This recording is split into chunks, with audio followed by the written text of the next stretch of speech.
ಮೈಸೂರಿನಲ್ಲಿ ಸುತ್ತೂರು ಸೇತುವೆ ಈಗ ಮುಳುಗಡೆ ಆಗಿದೆ. ಕಪಿಲಾ ನದಿಯಲ್ಲಿ ಅಬ್ಬರಿಸ್ತಾ ಇದೆ ಈಗ ಮುಳುಗಿದ ಸುತ್ತೂರು ಸೇತುವೆ. ಅಲ್ಲಿ ಕಪಿಲಾ ನದಿ ಈಗ ತುಂಬಿ ಹರಿಯಕ್ಕೆ ಶುರು ಆದರೆ 16 ಹಳ್ಳಿಗಳ ಪ್ರಮುಖ ರಸ್ತೆ ಮಾರ್ಗ ಕೂಡ ಬಂದಾಗುತ್ತೆ. ಆಲ್ಮೋಸ್ಟ್ ಅಲ್ಲಿ ಆಗ್ತಾ ಇದೆ ಈಗ. ಬಹಳ ಕಷ್ಟ. ಇನ್ನೂ ಕೂಡ ಹೆಚ್ಚಿನ ರೀತಿಯಾದಂಥ ನೀರು ಬರೋಕ್ಕೆ ಶುರು ಆಗ್ಬಿಟ್ರೆ ಬಹಳ ಕಷ್ಟ ಇದೆ. ಕಳೆದ ಬಾರಿ ನೋಡಿದ್ದೀವಿ ನಾವು ಅದರ ಪರಿಸ್ಥಿತಿಗಳು ಏನಾಗಿದೆ ಅಂತ ಹೇಳಿ, 1-2 ವರ್ಷಗಳ ಹಿಂದೆ ಏನಾಗಿತ್ತು ಅಂತ ಹೇಳಿ. ಮತ್ತೆ ಅದೇ ರೀತಿಯಾಗಿ ಈಗ ಅಲ್ಲಿ ಸಮಸ್ಯೆಗಳಾಗ್ತಾ ಇದೆ. ಕಬಿನಿ ಜಲಾಶಯದಿಂದ 70,000 ಕ್ಯೂಸೆಕ್ಸ್ ನೀರನ್ನು ಹೊರಗಡೆ ಬಿಡ್ತಾ ಇರುವಂತಹ ಪರಿಣಾಮವಾಗಿ ಕಪಿಲಾ ನದಿಯ ಬೋರ್ಗರೆತ ಹೆಚ್ಚಾಗಿದೆ. ನಾವೀಗ ನಿಂತಿರುವಂತಹದ್ದು ಮೈಸೂರಿನ ಸುತ್ತೂರಿನ ಸೇತುವೆ ಸಂಪೂರ್ಣವಾಗಿ ಮುಳುಗಡೆಯಾಗಿರುವಂಥದ್ದನ್ನು ತಾವೀಗ ಗಮನಿಸ್ತಾ ಇದ್ದೀರಿ. ಪ್ರಮುಖವಾದಂತಹ ಸೇತುವೆ ಇದು.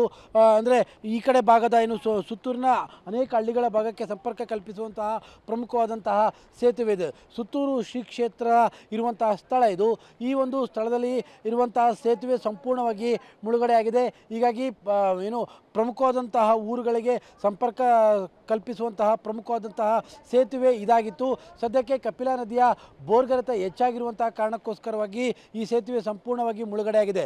ಇದರ ಪರಿಣಾಮವಾಗಿ ಅಂದರೆ ಸೇತುವೆ ಇಷ್ಟರ ಮಟ್ಟಿಗೆ ಮುಳುಗಡೆಯಾಗಿದೆ ಅನ್ನೋದಾದರೆ ಸೇತುವೆಯ ಆಸುಪಾಸು ಜಾಗ ಮತ್ತು ಕಪಿಲಾ ನದಿಯ ಜಲಾನಯನ ಪ್ರದೇಶದಲ್ಲಿರುವಂತಹ 100 ಎಕರೆ ಜಮೀನಿಗೂ ಕೂಡ ನೀರು ನುಗ್ಗಿದೆ. ಅಪಾರ ಪ್ರಮಾಣದ ಬೆಳೆ ನಾಶವೂ ಕೂಡ ಆಗಿರುವಂಥದ್ದು ಸ್ಪಷ್ಟವಾಗಿ ಕಂಡು ಬರ್ತಾ ಇದೆ.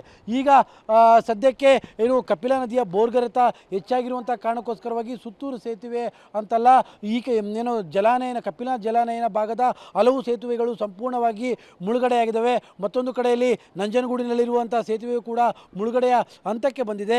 ಸದ್ಯಕ್ಕೆ ಇದೇ ರೀತಿಯಾಗಿ ಹಲವು ಗ್ರಾಮಗಳಲ್ಲಿರುವಂಥ ಪ್ರಮುಖವಾದಂಥ ಸೇತುವೆಗಳು ಕೂಡ ಈಗ ಮುಳುಗಡೆಯಾಗಿದ್ದು ಸಂಚಾರಕ್ಕೆ ಸಂಪೂರ್ಣವಾದಂತಹ ವ್ಯತ್ಯಯ ಉಂಟಾಗಿದೆ. ಅದರ ಜೊತೆಗೆ ಅಪಾರ ಪ್ರಮಾಣದ ಬೆಳೆ ನಾಶವಾಗಿರುವಂತಹದ್ದು ಈ ಕ್ಷಣಕ್ಕೆ ಸ್ಪಷ್ಟವಾಗಿ ಗೊತ್ತಾಗ್ತಾ ಇದೆ. ಕ್ಯಾಮ್ರಾ ಪರ್ಸನ್ ಕಾರ್ತಿಕ್ ಜೊತೆ KP Nagaraj, public TV, Mysuru.